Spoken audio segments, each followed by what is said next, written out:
अखंडं सच्चिदानन्दम् अवाङ्मनसगोचरम् आत्मानमखिलाधारम् आश्रयभीष्टसिद्धये। सर्वेभ्यो नमो नमः। मैं जानकी शरण आचार्य आप सभी का स्वागत करता हूँ वेदांत दर्शन की इस स्वाध्याय श्रृंखला के 20वें भाग में, जिसमें हम स्वाध्याय कर रहे हैं वेदांत दर्शन के प्रकरण ग्रंथ सदानंद यति के द्वारा विरचित वेदांत सार नामक ग्रंथ का। स्वाध्याय की पिछली श्रृंखला में हमने वेदांत दर्शन के अनुसार तत्वमसि इस महावाक्य का वर्णन पढ़ा था कि यह जो तत्वमसि महावाक्य है यह 3 प्रकार के संबंधों के द्वारा अखंडार्थ का बोधक होता है। और वह 3 प्रकार के संबंध ग्रंथकार ने यहाँ बताए थे। सामानाधिकरणीय संबंध, विशेष्य विशेषण भाव संबंध, लक्ष्य लक्षण भाव संबंध। तो गत पाठ में हमने 2 प्रकार के संबंधों का विश्लेषण किया था। तो इस स्वाध्याय की 20वीं कड़ी में आज हम तत्वमसि इस महावाक्य के जो तीसरा जो तत्वमसि महावाक्य का जो अखंडार्थ का बोध करवाने वाला जो तीसरा संबंध है लक्ष्य लक्षण भाव संबंध, उसका हम स्वाध्याय करेंगे। तो चलिए शुरू करते हैं आज का स्वाध्याय।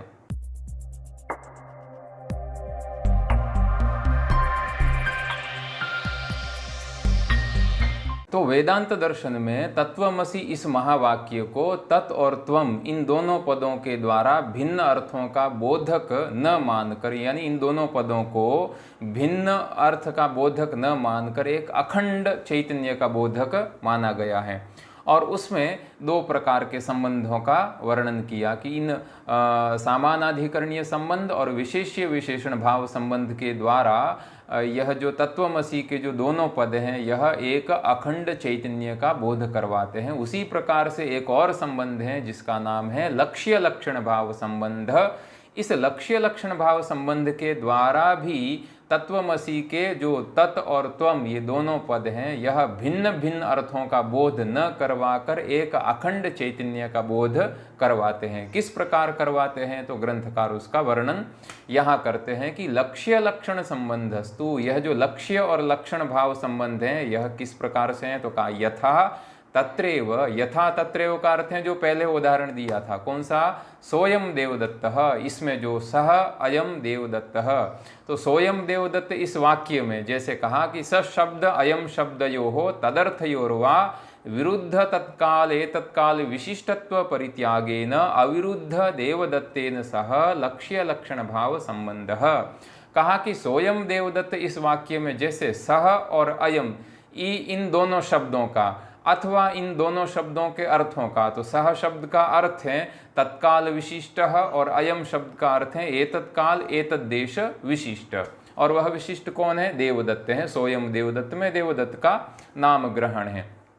तो इस प्रकार से यहाँ सह और अयम शब्द इन दोनों शब्दों का अथवा इन दोनों शब्दों का जो अर्थ है, तो दोनों शब्दों का अर्थ, सह शब्द का अर्थ हो गया एतत्काल एतद ना, सह शब्द का अर्थ हो गया तत्काल तद्देश विशिष्टः देवदत्तः, और अयम शब्द का अर्थ हो गया एतत्काल एतद्देश विशिष्टः देवदत्तः। तो कहा कि इस प्रकार से सह और अयम इन दोनों शब्दों का अथवा इन दोनों के अर्थों का परस्पर विरोधी अर्थ हैं, क्योंकि तत्काल और तद्देश और एतत्काल और एतद्देश ये दोनों परस्पर विरोधी हैं। इसलिए इन दोनों परस्पर विरोधी अर्थों का परित्याग कर देने पर इन दोनों पदों का लक्ष्य लक्षण भाव संबंध के द्वारा एक जो विरोधहीन देवदत्त हैं उस देवदत्त के साथ में संबंध है, और वह संबंध लक्ष्य लक्षण भाव के द्वारा होता है। तथा अत्रापि वाक्ये, उसी प्रकार इस वाक्य में भी, किस वाक्य में, जो चांदोग्योपनिषद का जो वाक्य है महावाक्य तत्वमसि, इस वाक्य में भी तत्वम पदयोः तदर्थयोर्वा विरुद्ध परोक्षत्व अपरोक्षत्वादि विशिष्ट परित्यागेन अविरुद्ध चैतन्येन सह लक्ष्य लक्षण भावः। कहा कि ये जो उपनिषद का महावाक्य है तत्वमसि, इस तत्वमसि के जो तत् और त्वम पद हैं, तत्वम पदयोः, ये जो तत् और त्वम इन दोनों पदों का अथवा तदर्थयोर्वा अथवा इन दोनों पदों का जो अर्थ है वह अर्थ क्या है, तो हम पहले पढ़ चुके हैं कि तत्पद का अर्थ है परोक्षत्वादि विशिष्टम और त्वम पद का अर्थ है जो सामने है अपरोक्षत्वादि विशिष्टम, कौन है? चैतन्य। तो इस प्रकार से इन तत् और त्वम, इन दोनों पदों का अथवा इन दोनों पदों का जो अर्थ है वह परस्पर विरोधी है, क्योंकि परोक्षत्व और अपरोक्षत्व ये दोनों परस्पर विरोधी अंश हैं। तो इन दोनों विरोधी परोक्षत्व और अपरोक्षत्व का परित्याग कर देने पर इन दोनों पदों का जो संबंध है वह विरोधहीन शुद्ध चैतन्य के साथ में संबंध है, और वह संबंध है लक्ष्य लक्षण भाव संबंध। और अब ग्रंथकार ने कहा कि इयमेव भाग लक्षणा इत्युच्यते, यह जो लक्ष्य लक्षण भाव संबंध हम लक्षणा के द्वारा प्रतिपादित करते हैं, तो ये जो इस प्रकार का लक्ष्य लक्षण भाव संबंध है, इस संबंध को ही वेदांत दर्शन में भाग त्याग लक्षणा भी कहा जाता है, क्योंकि इससे शब्दार्थ के विशेषण भाग का त्याग होकर केवल विशेष्य भाग का ही बोध होता है, यानी विशेष्य भाग ही लक्षित होता है। इसलिए इस लक्षणा को भाग त्याग लक्षणा भी कहा जाता है। आगे जाकर ग्रंथ इसी लक्षणा का और भी नाम बताएंगे, जैसे जहद अजहद लक्षणा अथवा भाग लक्षणा, यह भी इस जहद अजहद लक्षणा और भाग त्याग लक्षणा के ही अन्य नाम है। वह किस प्रकार से भाग त्याग लक्षणा वहाँ होती है उसका विशेष विवरण ग्रंथकार आगे करेंगे। तो इस प्रकार से यहाँ ग्रंथकार ने ये जो तीन प्रकार के संबंध हैं, सामानाधिकरणीय संबंध, और दूसरा है विशेष्य विशेषण भाव संबंध, और तीसरा है लक्ष्य लक्षण भाव संबंध, इन तीन प्रकार के संबंधों के द्वारा जो तत्वमसि महावाक्य हैं, वह तत्वमसि महावाक्य के जो तत् और त्वम ये दोनों पद हैं, ये भिन्न भिन्न अर्थों का बोध न करवाकर केवल इन दोनों पदों का अर्थ एक अखंड चैतन्य में ही पर्यवसित होता है, यानी ये दोनों पद किसी एक अखंड चैतन्य का बोध करवाते हैं। तो यहाँ तक ग्रंथकार ने यह इस विषय का यहाँ वर्णन किया। तो इस प्रकार से कोई भी शब्द अपना जो वाच्यार्थ होता है, जिसको कहीं कहीं अभिधेयार्थ कहा जाता है या शक्यार्थ भी कहा जाता है, तो कोई भी पद अपने वाच्य अर्थ के एक अंश को अथवा वाच्यार्थ को त्याग करके अन्य अंश का अथवा अन्य अर्थ का बोध करवाता है, तब वहाँ हम लक्षणा का आश्रय लेते हैं। तो इस प्रकार से जहाँ कोई जो पद है उस पद का अर्थ किसी एक उस पद का जो अर्थ है उस अर्थ के एक अंश का त्याग करके जिस अंश में विरोध है और जिस अंश में कोई विरोध नहीं है उसका हम परित्याग नहीं करते हैं, तो एक अंश का त्याग करके अन्य एक अंश मात्र का बोध करवाने वाली इस प्रकार की जो पद की वृत्ति होती है उसको हम भाग लक्षणा या भाग त्याग लक्षणा अथवा जहद अजहद लक्षणा इत्यादि नामों से व्यवहृत करते हैं। अब यहाँ वेदांतियों के सामने एक प्रश्न होता है। एक लौकिक उदाहरण है नीलम उत्पलम, नील कमल। तो ये जो नीलम उत्पलम यह जो वाक्य हैं, यहाँ भी दो पद हैं, एक नीलम और दूसरा उत्पलम।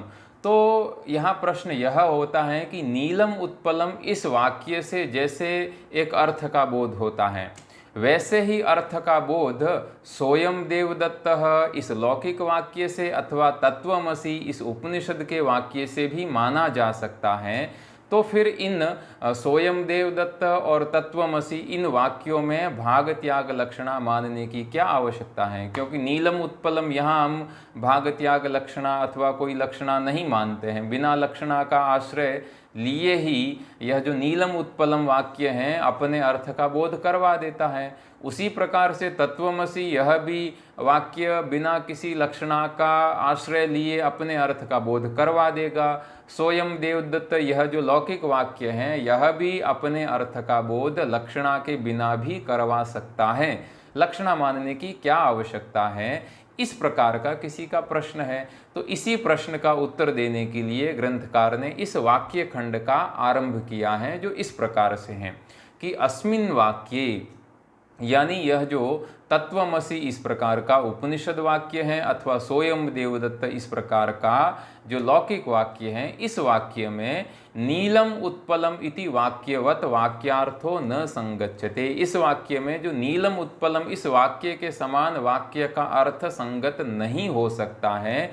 क्यों संगत नहीं हो सकता है, उसका कारण बताते हैं यहाँ ग्रंथकार की तत्र तु, ये जो नीलम उत्पलम इस प्रकार का वाक्य है, उस वाक्य में तो नील पदार्थ नील गुणस्य उत्पल पदार्थोत्पल द्रव्यस्य च शौक्ल्यादि पटादि भेद व्यावर्तकतया अन्योन्य विशेषण विशेष्य रूप संसर्गस्य अन्यतर विशिष्टस्य अन्यतरस्य तदैक्यस्य वा वाक्यार्थत्व अंगीकारे प्रमाणांतर विरोधाभावा तद्वाक्यार्थः संगच्छते। ये जो एक लंबा सा वाक्य है, इस वाक्य का पहले हम अनुवाद पढ़ते हैं और फिर इसमें हम थोड़ी एक चर्चा करते हैं। तो अनुवाद इस प्रकार से होगा, इस वाक्य का अर्थ यह होगा कि भाई जो ये नीलम उत्पलम ये जो वाक्य है, इस वाक्य में तो यह बात है कि इस वाक्य के जो घटक पद हैं यहाँ दो, इस वाक्य में दो पद है, एक नीलम और दूसरा उत्पलम। तो नीलम, इस नील पद का तो अर्थ है कि नील गुण, और यह जो नील गुण है यह जो उत्पल है, उस उत्पल के जो शुक्ल इत्यादि गुण हैं उन गुणों की व्यावृत्ति कर देता है। यानी उत्पल में रहने वाले जो शुक्ल इत्यादि गुण हैं, उन शुक्ल इत्यादि गुणों की व्यावृत्ति करके केवल जो जिस उत्पल में नील गुण रहता है उस नील गुण का बोध करवाता है। तो नील पद का अर्थ हो गया नील गुण, जो उत्पल के शुक्ल इत्यादि गुणों का व्यावर्तक होने से और उत्पल को परिच्छिन्न करने से उत्पल का विशेषण हो सकता है। तो नीलम उत्पलम, तो नीलम ये जो पद है यह विशेषण है किसका, उत्पल का, तो उत्पल हो गया विशेष्य।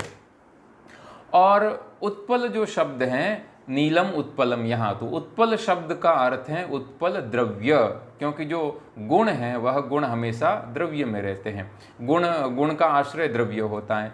तो उत्पल का अर्थ है उत्पल द्रव्य, वह उत्पल द्रव्य, और वह जो उत्पल द्रव्य है वह नील घट इत्यादि का व्यावर्तक होने से और नील को परिचिन्न करने से नील का विशेषण हो सकता है।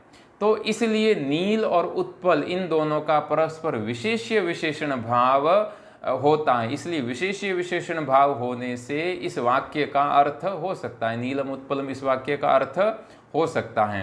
किंतु ये जो तत्वमसि महावाक्य है, इस तत्वमसि महावाक्य में तो तत्पद का अर्थ परोक्षत्वादि विशिष्ट चैतन्य और अपरो, और जो त्वम पद है उस त्वम पद का अर्थ तो अपरोक्षत्वादि विशिष्ट चैतन्य, इन दोनों में यानी ये दोनों पद हैं, तत् और त्वम, ये जो दोनों पद हैं, इन दोनों पदों का जो अर्थ है उनमें एक दूसरे में परस्पर भेद का व्यावर्तक होने से क्या होता है कि ये जो दोनों पद हैं, इन दोनों पदों का अर्थ एक दूसरे में परस्पर भेद का व्यावर्तक होने से एक अभिन्न अर्थ में तात्पर्य रखता है, क्योंकि यहाँ इन दोनों पदों का जो अर्थ है वह अर्थ अलग अलग नहीं है। नीलम उत्पलम, यहाँ दोनों पदों का अर्थ तो अलग अलग है, नीलम का अर्थ है नील गुण और उत्पल का अर्थ है उत्पल द्रव्य, किंतु तत्वमसि यहाँ जो ये दोनों पद हैं तत्पद और त्वम पद, यद्यपि इन दोनों पदों का अर्थ अलग अलग है फिर भी इन दोनों पदों का तात्पर्य एक अखंड चैतन्य में है। इसलिए जो अभिन्न एक पदार्थ होता है उस अभिन्न पदार्थ में विशेष्य विशेषण भाव या संसर्ग हो ही नहीं सकता। इसलिए विशेष्य विशेषण भाव अथवा एक से विशिष्ट दूसरा नहीं हो सकता। इसलिए तत् और त्वम इन दोनों पदों से जो बोध्य अर्थ हैं उन अर्थों के ऐक्य को इस वाक्य का अर्थ मानने में प्रत्यक्षादि प्रमाणों का विरोध होता है, क्योंकि तत् और त्वम ये दोनों में विरोध हैं, इसलिए दोनों में अभिन्न, दोनों में प्रत्यक्षादि प्रमाणों से विरोध की प्रतीति होती है। इसलिए यहाँ तत्वमसि इस महावाक्य में नीलम उत्पलम इस वाक्य के अर्थ के समान, यानी वाक्यार्थ के समान, जो नीलम उत्पलम इस वाक्य के अर्थ के समान तत्वमसि इस वाक्य का अर्थ हम संगत नहीं कर सकते हैं। यानी नीलम उत्पलम इस वाक्य का अर्थ जिस प्रकार से करते हैं उस प्रकार से तत्वमसि इस वाक्य का अर्थ नहीं कर सकते हैं, यह ग्रंथकार ने यहाँ तक कहा है। अब ग्रंथकार यहाँ यह भी बताते हैं कि ये जो नीलम उत्पलम इस वाक्य के अर्थ के समान तत्वमसि इस वाक्य का अर्थ हम नहीं कर सकते हैं, इसमें केवल मैं स्वयं ग्रंथकार ही कह रहा हूँ ऐसी बात नहीं है, अपितु वेदांत दर्शन के जो मूर्धन्य पूर्वाचार्य हो चुके हैं उन पूर्वाचार्यों की भी इस विषय में, इस मत में सम्मति है।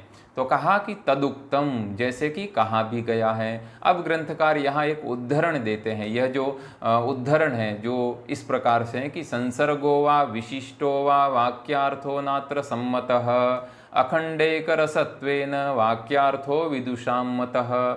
यह जो उद्धरण दिया है ग्रंथकार ने, यह श्रीमद् विद्यारण्य स्वामी के द्वारा रचित पंचदशी इस ग्रंथ से दिया गया है। पंचदशी वेदांत दर्शन का एक बहुत ही अच्छा प्रकरण ग्रंथ है, श्लोकात्मक ग्रंथ है, जिसमें पंचदश प्रकरण है और पंचदश प्रकरण होने के कारण उस ग्रंथ का नाम पंचदशी है। उस ग्रंथ में ग्रंथकार विद्यारण्य स्वामी ने भी यही कहा है कि संसर्गो वा विशिष्टो वा वाक्यार्थो नात्र सम्मतः, कि ये जो तत्वमसि महावाक्य है, इस तत्वमसि महावाक्य के तत् और त्वम इन दोनों पदों के अर्थों का संसर्ग अथवा विशिष्ट यानी एक पदार्थ से विशिष्ट अपर पदार्थ को वाक्यार्थ मानना विद्वानों को स्वीकार नहीं है। वाक्यार्थो नात्र संगतः, यह इस प्रकार का संसर्ग अथवा विशिष्ट वाक्यार्थ मानना विद्वानों को संगत नहीं है। किंतु क्या सम्मत है उनको, तो कहा अखंडैक रसत्वेन वाक्यार्थो विदुषाम मतः, किंतु अखंड रूप चैतन्य ही इन दोनों पदों का अर्थ है, यह अर्थ इन विद्वानों को स्वीकार्य है। इस प्रकार से यहाँ ग्रंथकार ने, वेदांत सारकार ने भी तत्वमसि इस महावाक्य का वर्णन यहाँ प्रस्तुत किया और प्रस्तुत करते हुए यह भी हमें बताया कि यह जो तत्वमसि महावाक्य है, इसमें यद्यपि तत् और त्वम ये दोनों पदों का वाच्यार्थ यानी शक्यार्थ भिन्न भिन्न है, तथापि इन दोनों पदों का जो तात्पर्य है, इन दोनों पदों का जो अर्थ है, वह एक अखंड चैतन्य को बोध करवाने में है। यानी दोनों पद हैं वह एक अखंड चैतन्य अर्थ का बोध करवाते हैं, एक ही अर्थ का बोध करवाते हैं। इसलिए इसको हम कहते हैं तत्वमसि इस महावाक्य का अखंडार्थ, यानी तत्वमसि इस महावाक्य के द्वारा अखंडार्थ का बोध होता है। और वह बोध किस प्रकार से होता है, तो उन ग्रंथकार ने 3 प्रकार के संबंध भी बताए कि यहाँ सामानाधिकरणीय संबंध, विशेष्य विशेषण भाव संबंध और लक्ष्य लक्षण भाव संबंध, इन 3 प्रकार के संबंधों के द्वारा तत्वमसि महावाक्य के द्वारा अखंडार्थ का बोध हो सकता है। तो आज हमने हमारी इस स्वाध्याय की श्रृंखला के इस भाग में तत्वमसि महावाक्य का वर्णन हमने प्राप्त किया।